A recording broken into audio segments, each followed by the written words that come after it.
Good morning po, good evening pala, sa lahat ng mga viewers natin. So, kanina pong umaga, wala po tayo because wala pong kuryente, 4 o'clock in the morning up to 8 a.m. in the morning. So, walang ilaw. So, kaya ngayong gabi, I'm going to share with you just a little about the Word of God. It is about in Revelation chapter 20, the whole chapter of Revelation 20. So chapter verse 1 to 15. So medyo marami. So this one, ining Word of God, it was been written in the book of James Stewart Library. So, yung author nito ay si James Stewart and Stanley Sisem. So, I'm gonna read it with you. So, good evening po sa lahat, Luzon, Visayas, Mindanao, and also to all our viewers. At sa lahat po ng mga LM, sa lahat po ng mga men, sa lahat po ng mga youth. So, thank you po sa inyong suporta, and also sa lahat po ng mga prayer warrior kanina. So, maraming salamat din po sa lahat po, sa lahat ng mga kaibigan natin dito po sa Pigkawayan, at sa lahat po ng mga nanonood po abroad, and also sa lahat po ng mga kaibigan po sa Facebook. So, we are now officially live, streaming in Facebook, and I hope na kukunin ko po yung maliit lang na parte ng inyong panahon for this evening 6:30, siguro mga 40 minutes or 1 hour. So without any further ado, I would like to share with you the Revelation chapter 20. So it is about in the book sa Pahayag, sa Tagalog pa, So in chapter 20, verse 1, sabi dito, "And I saw an angel come down from heaven, having the key of the bottomless pit and a great chain in his hand." So, think for a moment, sabi dito ni James Stewart, think for a moment how far Satan has fallen at this point. Kung gaano po kalalim, kung gaano po kasayang. So at this moment, kung bakit siya nahulog, because alam naman natin, he wanted to be God because of his pride. So amen. So he started as the most beautiful of all God's creation. More glory and beauty than Gabriel or Michael. The very highest of angel. Siya yung may pinakamataas. Amen. Of all angels. Siya yung pinaka-powerful. Siya yung pinakamaganda na ginawa ng Diyos. Amen. The one who walked in God's presence. The one in the Lord's holy mountain. He had more power than any other angel.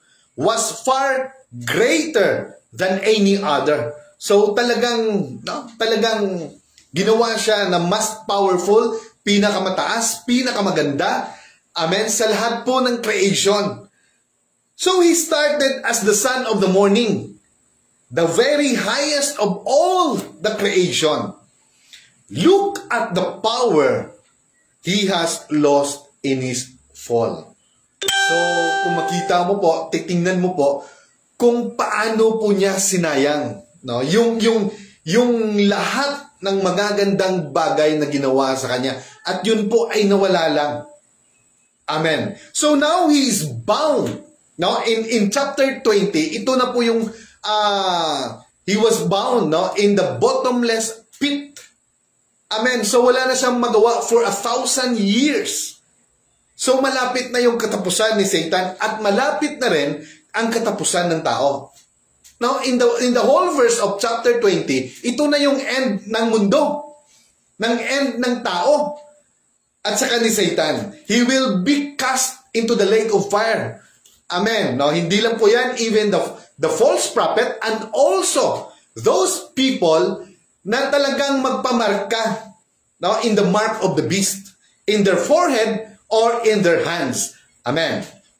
So tuloy tayo. So look at the power he has lost in his fall. Now he is bound not by the Lord coming down to resist him, nor by a legion of angels, but by one angel who isn't named. So hindi yung Diyos ang mag-resist sa kanya doon sa bottomless pit, no, para igapuson siya. Pero not legions of angels, but only one angel na lang. Amen. So wala talagang siyang kakayahan. So who comes down with the key to the bottomless pit and a great chain in his hand. This one single angel lays hold of the dragon, that serpent, the devil, Satan. So yun po ang mangyayari, no, kay Satan in Revelation chapter 20 sa mga darating na panahon, in the last days. So it is tapos na po ito, no? In this Revelation 20, tapos na po yung tribulation. So ito na po yung time ng millennium, 1,000 years, whereas, no, yung mag-reign dito po is Jesus Christ, no, his righteousness. Amen. And in chapter 20, verse 2 to 3, and he laid hold on the dragon, that old serpent, kasi matanda na si Satan, sabi dito, which is the devil. And Satan unbound him 1,000 years and cast him into the bottomless pit and shut him up. So, talagang hindi siya wala na siya magawa. Amen. And set a seal upon him that he should deceive the nations no more. So wala na siyang magawa. He was bound, nakagapo siya, at hindi niya na ma-deceive yung mga tao. Amen. So till the 1,000 years should be fulfilled, no? Hanggat matapos po yung 1,000 years na yon, and after that, he must be loosed a little season. So after 1,000 years na siya po ay maigapos doon po, no, sa bottomless pit, ibig sabihin sa hukay na walang kalaliman, sabi po sa Tagalog. So after that, no, buyan sa liwat, he will be loose, no, a little season. So for just a while lang, no, and then he will deceive again thousands or millions of people again. Amen. Now, tuloy tayo. Satan's plan to destroy God's kingdom by seizing the world's kingdom and bringing them under his control again has now been destroyed as the Lord comes down at the battle of Armageddon with his saints and completely wipes out. So, yung Armageddon po, a place where the last battle between good and evil will be fought. So, dito po yung last battle, no, between God, no, and thousands, no, na mga armies of Satan. Pero alam naman po natin na walang ka-effort, no? He will devour, no? Parang lamunin lang niya, no, ng kanyang fire, no? Ang lahat po ng mga Satan armies, no, and then Satan will be cast, no, into the lake of fire. So the Antichrist army, ito po yung i-wipe out, no? Completely wipes out the Antichrist armies. So the beast, great kingdom is gone. Wala na on this time. The beast and the false prophet are cast into the lake of fire.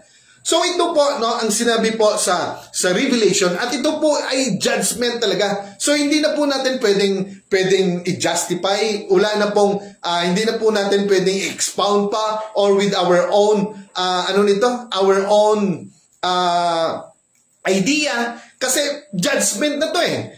So the best, no, and the false prophet are cast into the lake of fire. That is all over. But Satan has one more thing left to do. So, pero after this 1,000 years, mayroon pa siyang gagawin. Amen. So, after the 1,000 years of peace, when the Lord reigns, Satan will return and deceive again the nations of the world. So, in Revelation chapter 20, verse 4, and I saw thrones, sabi po dito, and they sat upon them, and the judgment was given unto them. And I saw the soul of them that were beheaded, for the witness of Jesus and for the word of God, and which had not worshipped the beast. So maraming pupugutan ng ulo, maraming mamamatay, no, na hindi sila tatalikod, no, sa kanilang faith in our Lord Jesus Christ. So and which had not worshipped the beast, neither his image, neither that received his mark upon their forehead, or in their hands, and they live and reign with Christ 1,000 years. So the people during the tribulation was not worship the beast. Amen. Who give their lives, Gentiles and Jews who were beheaded or killed for their testimony of Jesus. So the only way, sabi ni James Stewart, the only way a person can be saved during the tribulation is to give his life for not taking the mark of the beast. So this now rule over the earth with the Lord. This does not include the church because the church is in heaven. So before tribulation, kukunin na niyang Diyos ang kanyang church, which is yung mga faithful or yung mga righteous. Amen. So 20 verse 5 now in Revelation, but the rest of the dead live not again until the 1,000 years were finished. This is the first resurrection. This will be brought up before the Lord at the great white throne judgment after the millennium. So, verse 6 po, sabi dito, blessed and the holy is he that had part in the first resurrection. So, napakabuti po kung madala ka po into the first part, no, of resurrection. On such the second death had no power, but they shall be priests of God and of Christ, and shall reign with him 1,000 years. So for the Lord himself shall descend from heaven with a shout, with the voice of archangel, and with the trump of God, and the dead in Christ shall rise first. Then we which are alive and remain shall be caught up together with them in the clouds to meet the Lord in the air.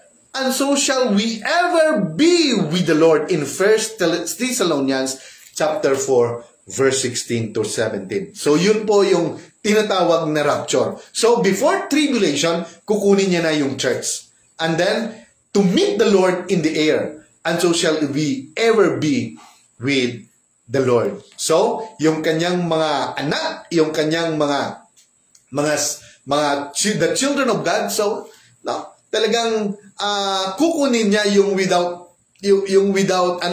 talagang mga faithful and righteous.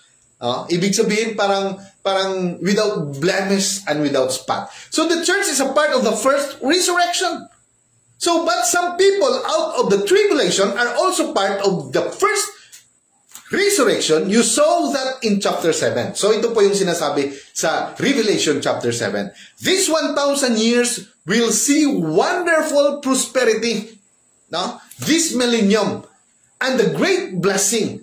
Satan is chained so that he cannot deceive or tempt anyone. Amen. So we now come to what he will do after this 1,000 years. So, titingnan po natin kung anong magagawa ni Satan after 1,000 years na kakalasan naman siya. No? Amen. For just a little season. So, chapter 20, verse 7 to 10.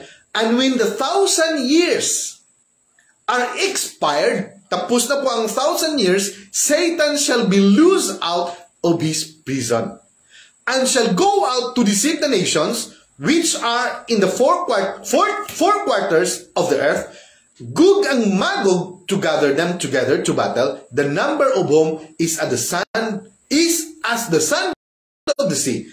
And they went up on the breadth of the earth, amen, and compassed the camp of the saints about and the beloved city. And fire came down from God out of heaven and devoured them.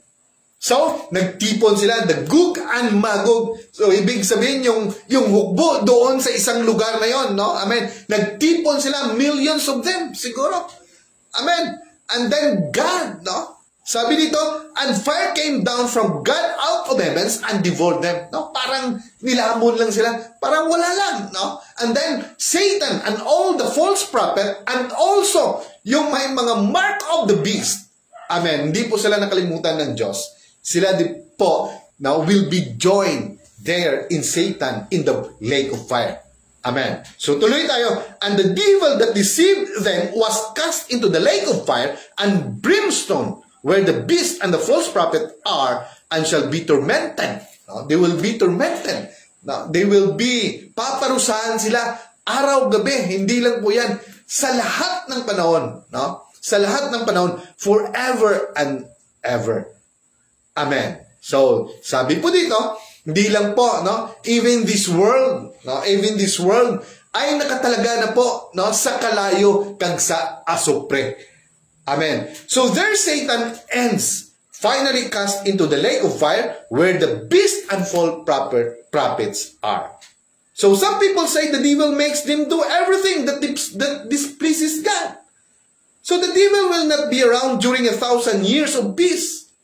So, and it shall come to pass, sabi po sa Zechariah chapter 14:16, and it shall come to pass that everyone that is left of all the nations which came against Jerusalem shall even go up from year to year to worship the King, the Lord of hosts, and to keep the Feast of Tabernacles. So ito po yung gagawin ng mga tao sa 1,000 years na mag-reign po ang ating Panginoon. So sila po, every year they will go to Jerusalem, no, para magano po, para mag-worship to our Lord Jesus Christ.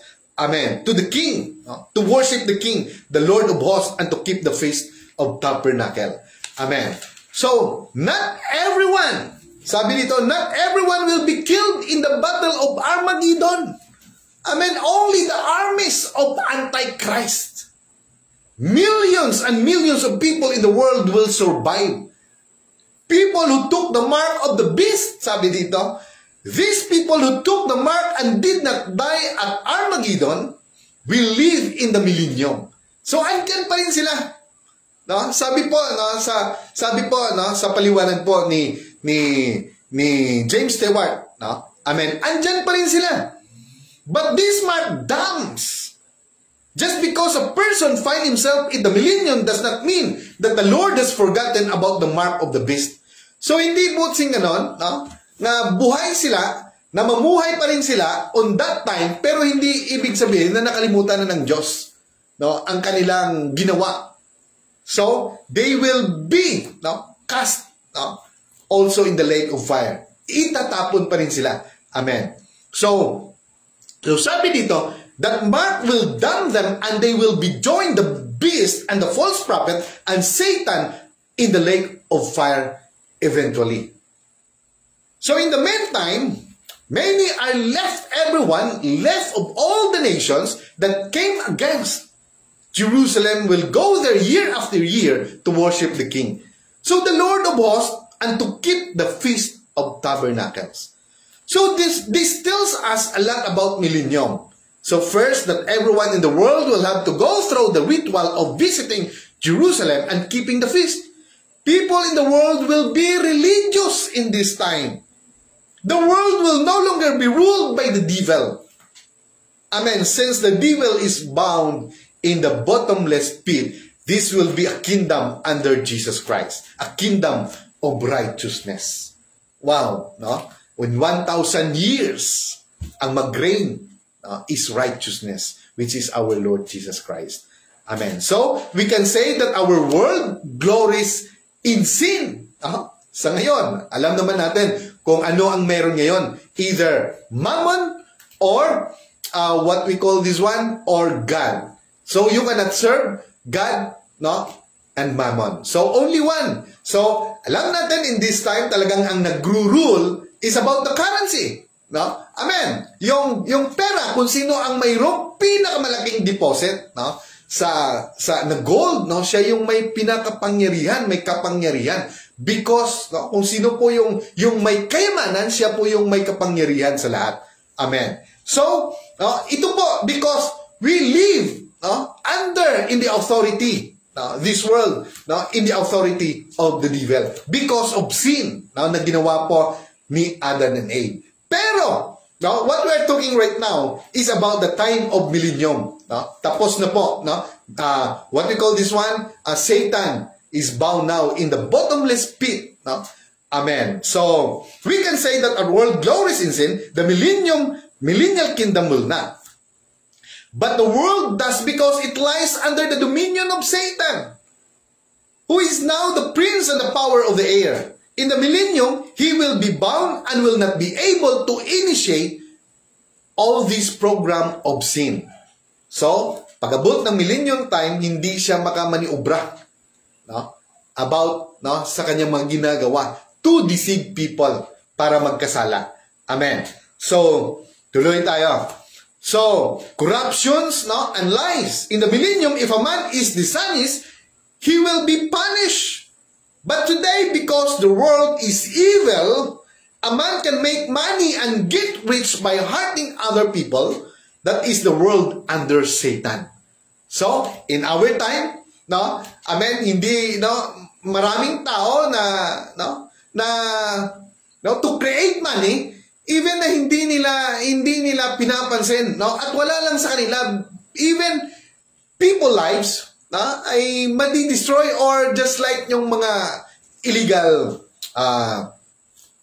drugs, lalong-lalo na po yun, because just to have to create only much money.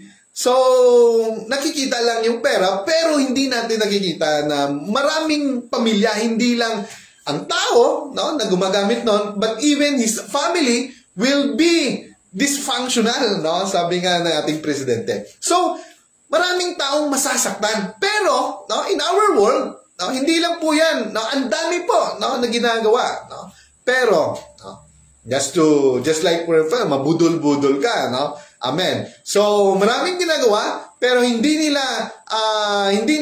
lingid sa kanilang isipan yung mga bagay na yun because yung sa isip nila ay para magkaroon lang to create money for themselves. Amen. So, sabi dito, a man can make money and get rich by hurting other people. That is the world under Satan. In the millennium, the world will be under Christ's authority. So, righteousness will be rewarded.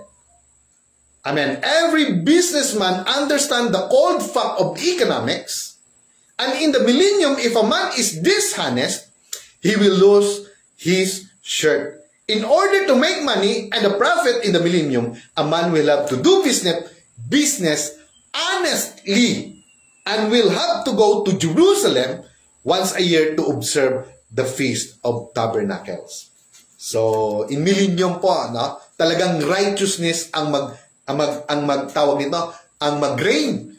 As a businessman in that time, hindi po pwede na maging dishonest ka. Hindi pwedeng yung kiluhan mo, hindi pwedeng gumawa ng monkey business because you will lose his shirt, your shirt. Ibig sabihin, mawawalan ka because the one who reign on that millennium time is our Lord Jesus Christ, or the righteousness. So God setting up this great kingdom, and the devil's not being around to tempt anyone sounds wonderful, but that will not take sin out of men's heart.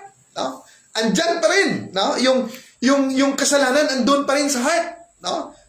Kahit na millennium time na yun, But ganon, the chapter 20 shows us that after the 1,000 years end, the devil will deceive the nations of the world, and the sin in their hearts will suddenly come to the surface.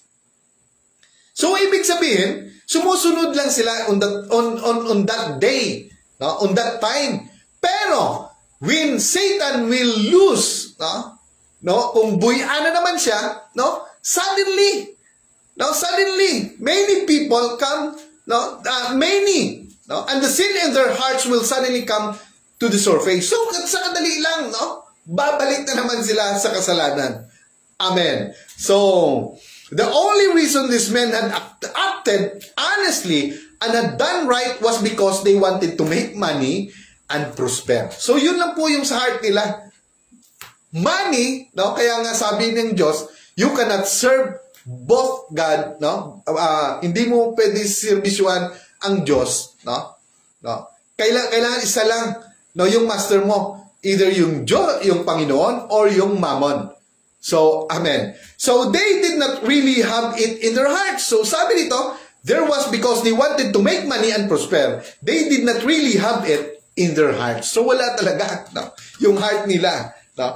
And it shall be that whoso will not come up all the families of the earth unto Jerusalem to worship the King, the Lord of hosts, even upon them shall be no rain. Kaya kung hindi ka sumunod, no, on millennium time, no, that Jesus reigned in that time, wala kang ulan, hindi ka padalalaan ng blessing. Amen. So even upon them shall be no rain, and if the family of Egypt got not up, and come not, that have no rain, there shall be the plague wherewith the Lord will smite the heathen that come not up to keep the feast of tabernacles. Zechariah 14, 17, 18. So, in the millennium, if a person does not do good, pag hindi ka gumawa ng mabuti, they will be punished.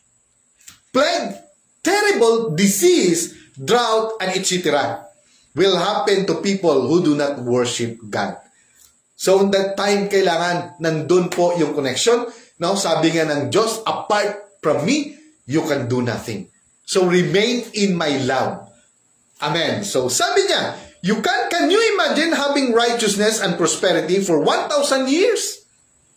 No? Ang pahayag po ni Stewart, no? Stanley. No? But after those 1,000 years, that same sin still down in men's heart will enable the devil to deceive them after he comes out of the bottomless pit. So, andyan pa rin pala yung sin sa puso nila. Kaya nga, no, sabi dito in Revelation, buyan pa siya sa kadali lang. Kaya ginaayagid kong sinogid, no, ang magpabilin, no, nga righteous, nga faithful to our Lord Jesus Christ. After gali nga mag-reign ang aton nga Diyos, no, may ara pagid, no, may ara pagid nga mga tao nga gusto lang yapo nila sang prosperity and money. Amen. So, amen, tuloy tayo. So silindri, he will gather God and Gog, he will gather Gog and Magog together to battle. The number of people will be like the sea sands, millions of people with sin in their hearts after 1,000 years of prosperity and everything anyone could ever want. So, sabi nga ni Stanley, I hear people today, sabi niya, say, why doesn't the church get involved in the welfare program? Yung mga magagandang programa, yung para sa kapakanan ng mga tao. So, sabi dito, that is exactly what the Jews wanted to Jesus to do. Yun ang gusto ng mga Diyos na gagawin ng ating Panginoon on that time. Pero, no, to set up kingdoms on the earth. But Jesus said, kaya nga, no, ang pinopromote talaga ng Diyos is the heavenly kingdom, the eternal life. Kaya sabi niya, there is something much more serious than having a beautiful kingdom on earth. A kingdom in men's heart. Kaya dito talaga ang punteriya ng Diyos. That's why He want us, inabot niya po tayong lahat, no, into the cross so that maabot niya po tayo yung genuine repentance na yon. Because He wanted to, He wanted doon po tayo, no? He wanted to create His kingdom in our heart, individually. Amen. So sabi dito, if our hearts are right, you can take the devil and sin away and set up a beautiful kingdom of righteousness. But the old nature will settle underneath, and look what happens. 1,000 years later, the devil goes out and millions of people follow him. Wow. So, marami pa rin mahulog. Amen. Marami pa rin siyang followers after nabuyan siya. No? For 1,000 years. After 1,000 years. So, chapter 20, verse 9 to 10, madali na lang ta. And they went up on the breadth of the earth, and compassed the camp of the saints about, and the beloved city, and fire came down from God out of heaven and devoured them. No? Talagang nagtipon sila, yung Gog and Magog, yung hukbo, no? Doon sa lugar na yon, no? Millions of them, no? Ay yung mga followers ni Satan. Amen.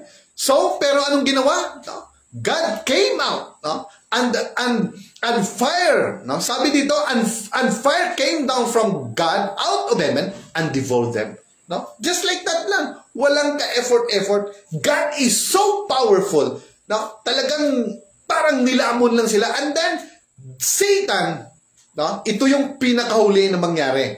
No? He will be cast into the lake of fire together with the false prophet and also, no, yung mga tao na nagpamarka, no, sang mark of the beast in their forehead and also in their hand. Amen. So, walang exemption. Kung ano yung sinabi dito sa word na to, no, in this revelation, yun na yun, tuldok na yun, no? We cannot expound it. So, yun na yun, no? Tuldok. Yun ang mangyari. Yun talagang mangyari, no, after the millennium. So, it is now what we call the final judgment. So, this describes man's heart and why God had to say, if you don't come up to observe the Feast of Tabernacles, you'll have a plague on you or some other terrible disease. So, chapter 20, verse 11 to 15, no? Ito pong yung last verse natin. And I saw a great white throne, sabi po ni John, no? And him that sat on it, from whose face the earth and the heaven fled away, and there was found no place for them. And I saw the dead, small and great, stand before God, and the books were open, and another book was opened, which is the book of life. So ito yung pinaka-importante, yung book of life. Amen. And the dead were judged out of those things which were written in the books according to their works. So we will be judged, no? Kung sino pang mabilin sila, ang hindi pa makuha sa first resurrection, no? Sa rapture, so on that time, you will be judged, no? According to your work. Amen. So tuloy tayo. So these were written in the books according to their works, and the sea gave up the dead which were in it, and death and hell delivered up the dead which were in them, and they were judged every man according to their works. And the dead and the hell were cast into the lake of fire. This is the second death. No? Ito yung no? Sabi nga in John, in the book of John, so sabi niya, mas matakot kayo. Huwag kayong matakot sa mga taong na siyang kaya niyang kunin yung buhay niyo. Sabi niya, pero mas matakot kayo sa Diyos na may kapangyarihan na kunin yung buhay nyo at may kapangyarihan na siyang itatapon ang iyong kaluluwa sa lake of fire. Amen. Sa impyerno. No? Amen. Actually, ang lake of fire, yan pa yung expansion. No? Ang impyerno, ang hell, is para lang sa mga fallen angels. No? Pero dahil ang dami, no? Naging marami yung mga kasamaan, no? Yung mga sumunod kay Satan, so kaya nag-extend, no, there is a lake of fire, dagat-dagatang apoy. So, lalong, nag-extend or nag-expand pa, no, pina-expand pa ng Diyos. Amen. So, sabi nito, this is the second death, and whosoever was not found written in the book of life was cast into the lake of fire. So, pag hindi po malista ang imo pangalan dito sa may libro sang kinabuhi. So, wala. No? Iyon ang pinakakawawa, no? na mangyari sa buhay mo. Nung wala, no, na hindi mailista yung pangalan mo into the book of life. So, we have seen the earth in great upheaval. As a consequence of the Antichrist and his armies, we saw turmoil, the destruction of those armies, and the Lord setting up his kingdom, his 1,000 years of peace on earth, the release of Satan from the bottomless pit is going out to deceive the nations of the world. Then all Satan's powers destroyed. So when he is finally cast into the lake of fire, where the beast and the false prophet are, now we see this picture of the great white throne judgment, when all the dead, both and small and great, stand before God. And the death and the hell are cast into the lake of fire. This ends man's day and all its attendant problems resulting from man's rebellions against God. So kung nga ang tanan-tanan dito, anong matawag dito sa tanan dito, yung false prophet, si Satan, no? Lahat-lahat 'yon, no? Bakit sila nandoon? Because of rebellion. Amen? Yun lang. Dahil nag-rebellion sila. No? So, no, unang-una pa lang, no, in Revelation, si Satan, no, talagang he was far greater than any other. He started as the son of the morning, the very highest of all creation. So, pero ano nangyari? Look at the power he has lost in his fall. So, siya yung pinakamaganda, siya yung pinaka-powerful na ginawa ng Diyos, no? At pinakauna, no? No? Sa lahat ng mga anghel, pero, no, in the time, no, saan ang punta niya, no? Una, he will be bound, no, in the bottomless pit, and after that, he will cast. No, the Lord will cast him into the lake of fire. So, ganoon po yan. So, we thank God for all the favor and all the blessing. And thank you, God, for all the anointing. And also, we thank God for all the viewers right now. At salamat, no, sa inyo tanan. Good evening, no, sa inyo tanan. Thank you for just a little, no, for a while, no, about this time na kinuha ko po yung panahon nyo, no, for having, no, a very little message, no, about the Word of God. So, thank you po, no, sa lahat. May the Lord bless you, and may He keep you, and may His face shine upon you, and be gracious to you, and may lift up His countenance towards you, and give you peace. In the name of the Lord Jesus Christ. Amen. So, God bless everyone. Good evening po sa lahat. And thank you po once again. So, see you po, no, tomorrow. So, God bless and good night. Amen. Don't be worried. God loves you. So, He will fight for you. Amen.